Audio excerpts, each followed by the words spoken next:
Alors bonjour, c'est Fred, tipster du site gagnerfuté.com, votre tipster préféré national, international et intergalactique. Donc dans cette vidéo, je vais vous proposer de passer à la loupe et non au crible. Le crible, c'est pour la Ligue des Champions et les Ligues Europa.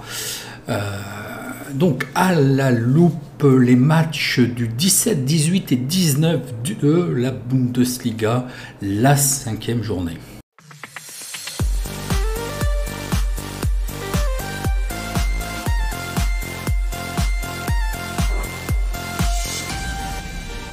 Donc avant toute chose, n'oubliez pas de vous abonner à la chaîne sur YouTube. Vous êtes encore trop nombreux à ne pas être abonnés.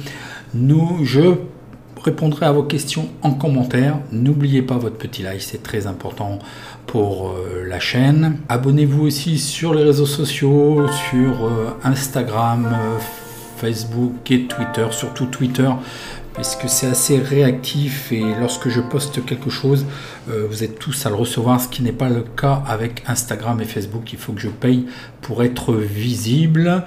Et nous allons voir tout de suite les résultats de la 4e journée, qui n'a pas été formidable, de la 4e journée de Bundesliga. Donc je vous ai proposé pour Leverkusen Dortmund. J'attendais de voir un petit peu, je vous avais rien proposé. Mon avis était effectivement qu'il allait certainement avoir des buts. Ça a été le cas. Dortmund l'emporte 4-2, donc voilà. Fribourg-Cologne. Je vous avais proposé la victoire de Fribourg remboursée si match nul. Et là, effectivement, un match nul, donc on est remboursé. Le over ne passe pas, il nous manque un but. Gütersloh et Wolfsburg, là j'attendais de voir, mais je l'ai validé après. C'est pour ça que j'ai marqué Paris gagné, c'est faux. Je vous avais dit que j'attendais de voir, mais effectivement, de par les commentaires que certains d'entre vous m'ont déposé, j'ai effectivement validé Wolfsburg, parce qu'en regardant bien, je ne sais pas pourquoi ma langue a fourché. Je vais vous parler de la défense de Gütersloh, et c'est vraiment une passoire. Donc certainement que j'ai voulu dire Wolfsburg parce qu'effectivement défensivement ils sont assez costauds. Donc je l'ai pris après, donc je ne le comptabilise pas hein, parce qu'il est hors bankroll public. Pour Hoffenheim Mayence, et ben Mayence a été quand même assez étonnant. Donc 0-2. L'algo avait finalement bien vu parce que j'avais eu quelques petits commentaires avec certains d'entre vous. Moi je voyais plutôt uniquement le over, je voyais plus de buts, il manque des buts, donc c'est bien dommage. L'Union de Berlin, Augsbourg, où là, je vous dirais, et vous allez le voir dans les pronos aussi, l'Union de Berlin est quand même beaucoup mieux à domicile, mais là, ben voilà, 0-0, complètement muet, donc il nous manque au moins un but, donc c'est un pari perdu. Leipzig, Bayern de Munich, donc là, sans trop de soucis, le pari est gagnant, parce que Bayern a gagné, évidemment, de la meilleure des façons, et ils ont été exceptionnels aussi en Ligue des Champions, hein. Donc 4-1. Francfort et Stuttgart, Francfort vraiment m'inquiète, je pense qu'ils sont toujours en vacances, il y a un manque de préparation physique certain et certainement aussi mental. Ils avaient le match, bon, ils menaient 1-0, je vous avais proposé le 1 remboursé si N, et effectivement on est remboursé, mais franchement ils se font reprendre à 11 contre 10, 1-1. Stuttgart a joué le coup à fond évidemment, mais là ça commence à être problématique pour Francfort, c'est un petit peu aussi pour Leipzig, on va y revenir. Bochum, Hertha, je vous avais proposé le 1 sec et c'est Hertha qui l'emporte. Par contre, le overpass, effectivement, puisqu'il y a eu 3-1 pour Hertha. Et puis Mönchengladbach, Bielefeld. Bon, j'attendais de revoir Mönchengladbach. Bon, ils ont gagné 3-1, mais il va falloir qu'ils confirment un petit peu tous ces résultats. Donc voilà, c'est pas extraordinaire, mais aussi c'est le piège, hein, la 4e journée. Je vous dis, il faut toujours à peu près 5 journées.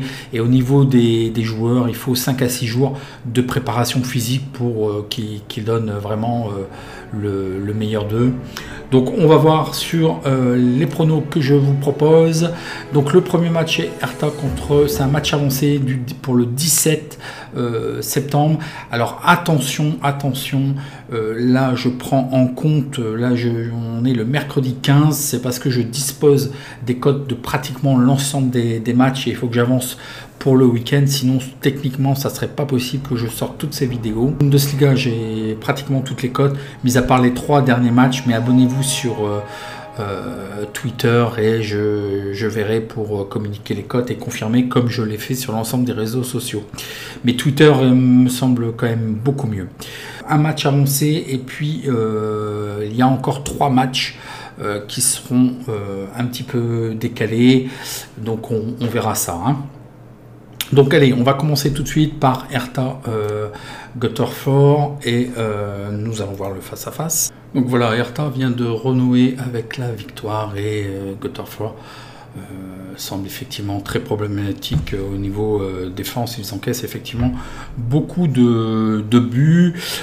Côté des effectifs, Hertha a 5 absents, dont 3 quand même, selon moi, qui seraient susceptibles de faire partie du dispositif tactique. Donc ça peut être gênant. Et Göteborg, 3 absents.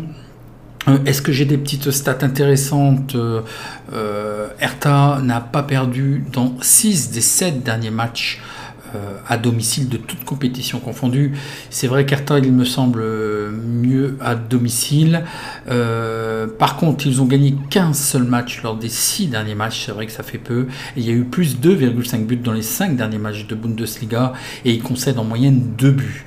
Pour Göteborg, ils ont réalisé une seule victoire dans les 6 derniers matchs à l'extérieur. Et ils concèdent au moins un but lors des 10 derniers matchs de toute compétition confondue. Et puis dans leur match à l'extérieur, ils concèdent 2 buts et plus. Donc voilà, on va regarder directement les données. Donc l'alerte algo nous détecte rien. Et puis voilà, rien. Moi, ce que je vous proposais, c'est effectivement Hertha. Bon, il y a des absents, mais voilà, en face, c'est quand même pas non plus génial. Je pense qu'il y aura des buts, puisqu'on a vu que Göteborg quand même encaissé. Hertha, bon, après avoir renoué avec la victoire, je pense qu'il va falloir qu'ils enfoncent le clou. Score probable 2-1. Et qu'est-ce que je vous proposerai sur ce match? Tout simplement le over, plus 2,5 buts et la cote est à 1,72, qui est pas mal. Voyons voir le match suivant qui est Bielefeld-Hoffenheim. Donc, alors c'est le 14e contre le 9e. Donc Bielefeld est toujours en attente de victoire. Et puis Hoffenheim, après un début de saison, voilà, pour l'instant, ils ne peuvent pas être vraiment considérés. Ils restent sur 2 défaites. Côté des effectifs, Bielefeld a 3 absents, dont un joueur qui pourrait être gênant. Et puis côté Hoffenheim aussi, 4 absents, dont aussi un joueur qui pourrait être gênant pour le dispositif tactique. Est-ce que j'ai quelques petites stats? Oui, à domicile, Bielefeld a fait 3 matchs nuls consécutifs. Donc ça, c'est à domicile. Et puis par contre, ils n'ont pas perdu dans 7 des 8 derniers matchs. D'ailleurs, c'est le dernier match de toute compétition confondue où ils ont perdu. Bielefeld n'a gagné qu'un seul de ces 8 derniers matchs. Et puis, à domicile, lors des 8 derniers matchs à domicile, il y a eu moins 2,5 buts. Donc, ils sont quand même relativement défensifs. Côté Hoffenheim, dans leurs 12 derniers matchs à l'extérieur, il n'y a qu'une seule victoire. Donc, c'est vraiment trop peu. Et puis, ils sont quand même, malgré tout, invaincus dans 10 des 12 derniers matchs. Donc, voyons voir les données. Donc l'alerte algo nous détecte le 1 et le match nul, voyant que Bielefeld effectivement est relativement solide défensivement et à domicile, mais ne gagne pas forcément. Je verrais bien le match nul et le under qui a l'air d'être assez probant. Score probable 1-1. Je ne prendrai rien, je suis assez indécis avec le under. Si on avait un prono peut-être à prendre plus assurément, ça serait le under. Mais sait-on jamais avec Hoffenheim, et je préfère encore observer ces deux équipes. Voyons voir le match suivant qui est Augsbourg-Mönchengladbach. Donc Augsbourg est 17e contre Mönchengladbach qui est 11e. Voyons voir le face-à-face. Donc voilà, Augsbourg est toujours à la recherche de sa première victoire. Et puis Mönchengladbach justement vient de renouer à domicile avec une victoire. Mais ce ne sont encore pas deux effectifs très rassurants et enthousiasmants. Il faut savoir qu'au niveau effectif, côté Augsbourg en plus, il y a 7 absents, dont 3 qui me semblent quand même faisant partie du dispositif de l'équipe type. Et c'est pareil pour Mönchengladbach, il y a 7 joueurs absents, absents ou incertains, là j'ai tout mélangé, absents, incertains. Et dont 3 qui seraient susceptibles d'être gênants pour cette équipe. Côté stats, il n'y a rien de génial des deux côtés, comme vous voyez, ça alterne beaucoup, donc il n'est pas possible de retenir des stats. Donc on va faire très très vite, ce sont deux équipes à revoir en fait. L'Alert Algo ne s'y trompe pas, voire rien de rien. S'il y avait quelque chose à vous proposer, ça serait peut-être un match nul, remboursé 6-2. J'espère que Mönchengladbach, sur sa dernière victoire, confirme. Score probable 1-1, mais je ne prenais rien sur ce match-là. Le match suivant est Bayern de Munich contre Bochum. Le Bayern de Munich est 2e contre Bochum qui est 13e. Donc voyons voir le face-à-face. Donc voilà, on va pas trop insister non plus sur ce match-là. Je pense que le Bayern de Munich, tout à l'image aussi de leur match de Ligue des Champions contre le Barça, je pense qu'ils vont être au-dessus des débats, malgré un match quelques temps avant. Ils sont capables encore de bien faire. Un seul absent, encore un temps, Tolisso côté Bayern. Et côté Bochum, il y a 5 absents, dont 2 absents gênants. Est-ce que, des stats, il y en a plein. Côté Bayern de Munich, sont tous extraordinaires les unes que les autres. Et il n'y a pas de stats côté Bochum. Ça alterne un petit peu trop les résultats, donc allons voir tout de suite ce que nous proposent les données. Donc le Bayern cote à 1,6, donc évidemment l'Alert Algo, malgré que vraisemblablement le Bayern va l'emporter, je pense que voilà, ce n'est pas value. S'il y avait quelque chose à retenir, évidemment la victoire, certainement aussi on a vu la dynamique qu'ils affichent. Je pense que même avec un match avant contre le Barça, je pense qu'ils vont être très en jambes en ayant gagné 3-0, donc c'est pas la même fatigue. Peut-être 2-1, 3-1 pour le Bayern de Munich, mais je ne suis pas d'avis non plus de prendre un résultat plus le nombre de buts. C'est pas trop le style de la maison. Moi j'aime bien arbitrer s'il se passe quelque chose, donc je ne prendrai rien sur ce match, mais je pense que le 1 va passer sans trop de problèmes et on peut envisager le over. Voyons voir le match suivant qui est Mayence contre Fribourg.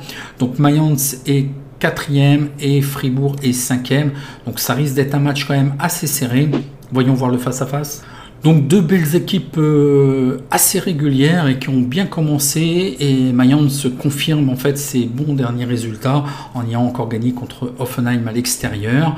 Et puis Fribourg est invaincu. Au niveau effectif, Mayence n'a qu'un seul absent qui est Moussa Niakate. Et puis côté Fribourg, vraisemblablement le groupe est au complet, donc attention. Donc ça risque d'être intéressant au niveau de la feuille de match de voir de plus près. Les petites stats qui vont bien, donc Mayence est invaincu dans 14 des 16 derniers matchs et Mayence a marqué 2 buts à domicile en moyenne. Donc attention, ça risque de marquer, il risque d'y avoir des buts. Et côté de Fribourg, lors des 8 dernières rencontres, ils sont invaincus dans 7 matchs, comme on peut le voir ici. Donc voyons voir au niveau des données.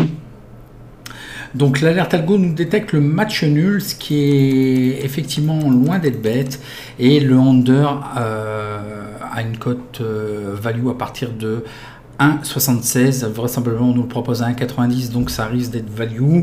Qu'est-ce que je vous propose? Je crois que les deux sont très très bien, ça sent le gros match nul, effectivement 1-1 probablement, 2-2, mais on a vu que peut-être un petit peu moins de buts, même si Mayence a tendance quand même à marquer 2 buts. Je pense que Fribourg est peut-être capable de canaliser un petit peu tout ça. Bon, par sécurité, puisque les cotes nous le permettent, de jouer le match nul, rembourser 6-1, et ce qui nous fera une cote équivalente qui est vraiment pas dégueulasse à 1,80. Donc voilà ce que je retiens sur ce match. Voyons voir le match suivant qui est Cologne contre Leipzig. Donc Cologne est 7e contre Leipzig qui est 12e, qui doit absolument se réveiller. Voyons voir le face-à-face. Cologne nous fait un très bon début de saison. Ils avaient d'ailleurs très bien terminé. Mais là, Leipzig, ils sont aux abonnés absents. Un avis de recherche parce que je ne reconnais pas Leipzig. Ça me semble compliqué cette année. Le problème pour eux, c'est qu'ils ont quand même des ambitions et les points perdus du début de saison vont manquer en fin de saison. Côté effectif, il y a un joueur suspendu et puis qui est Florian Keynes, et puis un autre joueur mais qui sera certainement moins gênant. Et côté Leipzig, il y a 4 absents. Il faudrait voir si ces 4 absents lors de leur retour sont décisifs. Ça peut être plein d'enseignements. Est-ce que j'ai des petites stats? Donc les deux équipes ont marqué dans les 6 derniers matchs de Cologne, donc c'est intéressant de le voir. Ils sont invaincus dans 5 des 6 derniers matchs, donc ça aussi c'est bien. Ils marquent une moyenne de 2,5 buts dans leur match à domicile pour ce qui est de Cologne. Par contre, ils concèdent aussi 1,5 buts sur l'ensemble de leur match. Donc voilà, ça marque mais ça encaisse. Pour ce qui est de Leipzig, eh ben, ils ont perdu à l'extérieur leurs 5 derniers matchs. Donc attention, et puis ils n'ont gagné qu'un seul match lors de leurs 7 derniers matchs. Donc là, ça commence à peser. Et ils encaissent aussi, ce qui n'était pas trop le fait de l'année dernière, ils encaissent 1,5 but en moyenne dans leur match de Bundesliga. Donc il va falloir un réveil rapide de Leipzig. Pour ce qui est des données, l'alerte algo nous détecte rien. Moi, je vous proposerais peut-être au moins, pour se rassurer, Leipzig, d'essayer d'aller chercher un match nul. Le over avec Cologne me semble assez aussi intéressant. Les deux équipes marquent, comme ils n'ont pas marqué non plus lors des derniers matchs à l'extérieur. Je pense que ça ne va pas continuer comme ça. Donc les deux équipes marquent semble aussi un prono intéressant. Score probable de 2. Moi je compte un petit peu, au moins peut-être d'essayer de faire un match nul, au moins aussi de marquer un but, ce qui serait déjà pas si mal pour Leipzig.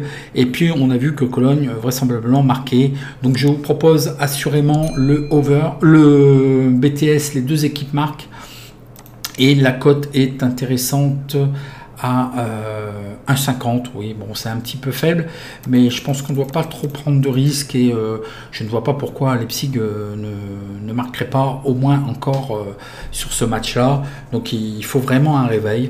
Voyons voir le match suivant qui est Stuttgart qui est 10e contre Leverkusen qui est 6e.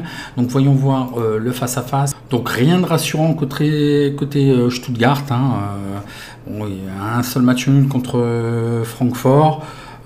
Bon, ils ont bien terminé la partie d'ailleurs, parce qu'ils ont réussi à égaliser alors qu'ils étaient à 10 contre 11. Donc c'est quand même un petit fait qui est intéressant. Bon, le souci de Stuttgart, c'est qu'il faudra revenir pour plus tard, parce qu'actuellement il y a quand même 9 absents dans l'effectif. Et là il y aura un absent dû à un carton rouge, et je pense au moins un joueur clé qui est absent. Donc je pense que ça se fait sentir, tous ces absents. Il faudra les reprendre un petit peu plus tard. Pour ce qui est de Leipzig, eh ben, ils ont bien commencé la saison. Bon, un petit coup d'arrêt, on peut les excuser, c'est contre Dortmund. Et là aussi, il y a 3 absents côté Leverkusen. Est-ce que j'ai des petites stats? Donc côté Stuttgart, ils concèdent au moins un but dans leurs 11 derniers matchs, et ils encaissent 2,25 buts en moyenne dans leur match, ce qui est quand même assez important. Pour ce qui est de Leverkusen, par contre, ils ont gagné qu'un seul match à l'extérieur lors des 7 derniers affrontements, donc c'est quand même trop peu. Et puis, sinon, lors des 3 derniers matchs, il y a eu plus 2,5 buts, effectivement. Donc, voyons voir les données sur ce match. Je pense qu'il y a quand même une petite faveur pour Leverkusen, mais alors l'alerte algo avant n'a rien détecté, donc c'est là. Moi, je suis indécis entre le 2 et le 1. Pourquoi ? Parce que Stuttgart a quand même bien terminé la partie contre Francfort. Est-ce qu'il pourrait y avoir un petit sursaut d'orgueil? Le over, on a vu qu'il y aurait très certainement des buts. Mais bon, je trouve Stuttgart le plus pénalisant. Là, les Leverkusen viennent de perdre. Bon, je pense qu'ils vont réagir. J'espère que c'est pas le commencement d'une mauvaise série. Je pense que Stuttgart pourrait peut-être... Leverkusen pourrait l'emporter demain. Sur ce match-là aussi, je m'abstiendrai. J'ai besoin de revoir Stuttgart, même s'ils m'ont plu en dernier lieu, il faut qu'ils confirment. Et puis les Leverkusen, voilà, ils doivent se reprendre par rapport à la défaite. Donc, on a le temps, la saison va être longue, donc je ne vais pas trop me flamber sur ce match-là. Voyons voir le match suivant qui est Dortmund qui est 3e contre l'Union de Berlin qui est 8e. Voyons voir le face-à-face. Donc j'ai omis de vous dire, pour le match précédent, Stuttgart-Leverkusen et puis celui-ci, ce sont des matchs pour dimanche. Là on a attaqué les matchs pour dimanche. Bon, Dortmund pareil à lui-même, bon, un bon début de saison. Mais par contre attention, l'Union de Berlin est invaincu aussi lors des 4 derniers matchs, mais l'Union de Berlin, il faudra les reprendre à domicile. Actuellement quand même aussi au niveau de Dortmund, attention, il y a 11 absents, donc des joueurs incertains, est-ce qu'ils vont être de retour ou pas? Et dans les 11 joueurs, il y a 3 joueurs clés qui sont absents selon moi, et bon, ça sera à voir et de ce qu'ils pourront faire. Peut-être une opportunité quand même pour l'Union de Berlin pour encore accrocher peut-être, et l'Union de Berlin a 2 joueurs absents.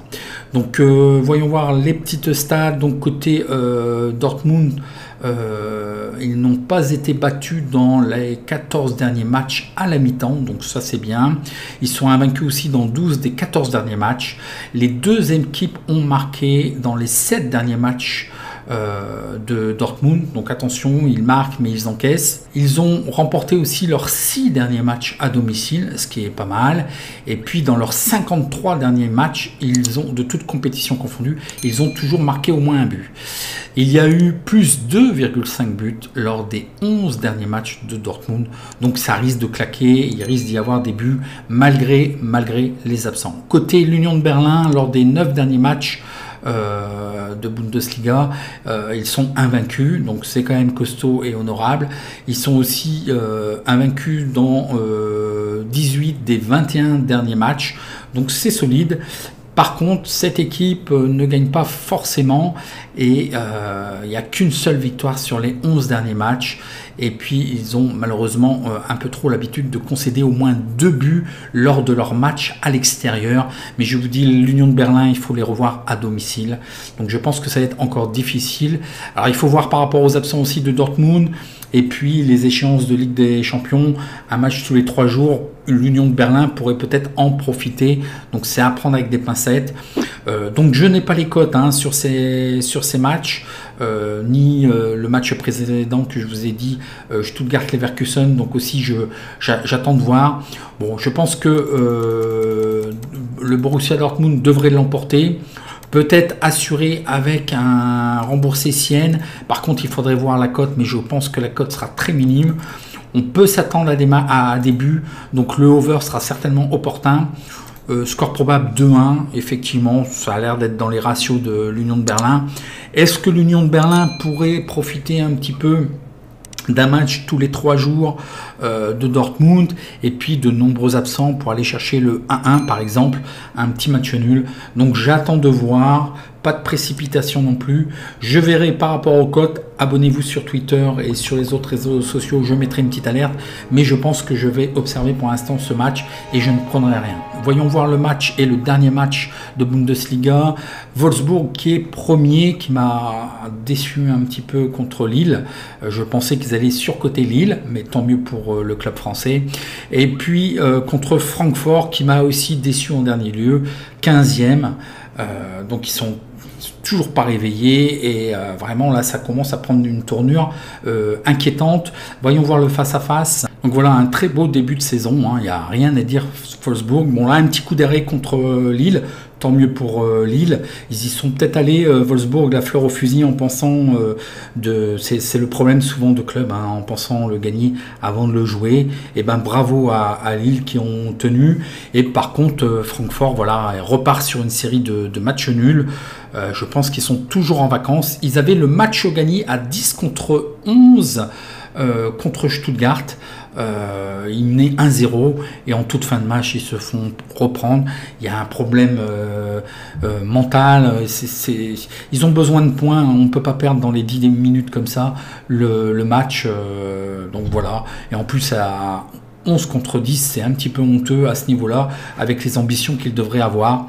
Au niveau effectif, 4 absents côté Wolfsburg, mais attention, je n'ai pas les absents ni les blessés par rapport à la Ligue des Champions, dont un joueur qui serait gênant pour le dispositif tactique. Et puis Francfort, Sébastien Rode est absent. Bon, moindre grave pour Francfort, je pense qu'ils sont pratiquement au complet. Quelques petits stats, donc ils restent sur 4 victoires consécutives. Et puis à domicile, ils sont invaincus dans 17 des 20 derniers matchs, ce qui est quand même pas mal. Ils ont réussi, comme je vous disais, à remporter les 4 derniers matchs. Et un fait aussi important, c'est qu'ils ont réussi à garder inviolé dans 3 des 4 derniers matchs. Ils n'encaissent pas de but, c'est pas mal. Pas trop de stats, même aucune stat côté Francfort, ça change trop. Ça alterne, mis à part qu'ils sont sur 3 matchs nuls. Et ils ont fait des under lors des 3 derniers matchs. Donc voyons voir les données. L'alerte algo nous détecte rien parce qu'il n'y a pas, en fait l'alerte algo ne peut pas détecter puisqu'il n'y a pas les cotes, il faudra attendre parce que c'est un match aussi de dimanche, hein, le 19. Moi je verrais peut-être un match nul vu que Wolfsburg a quand même peiné en Ligue des Champions, ils vont peut-être être fatigués. Francfort, fidèles à eux-mêmes, ne font que des matchs nuls, ils ont du mal quand même à enclencher le clou. Score probable peut-être 2-2, mais il faudra voir avec les cotes. Mais je ne vois pas trop comment le sécuriser. Peut-être avec le over, effectivement, N remboursé si over. Il y aura peut-être certainement des buts sur ce match. Donc je ne prendrai rien. Donc voilà, c'était le dernier match. N'oubliez pas, vous avez tous les matchs de Ligue 2 qui ont été passés à la loupe. Et les autres matchs pour les autres championnats arrivent progressivement, jour après jour. Je réponds à vos questions en commentaire. N'oubliez pas votre petit like, c'est très important pour la visibilité des vidéos et pour la chaîne. Et en attendant, je vous souhaite bon match. Merci.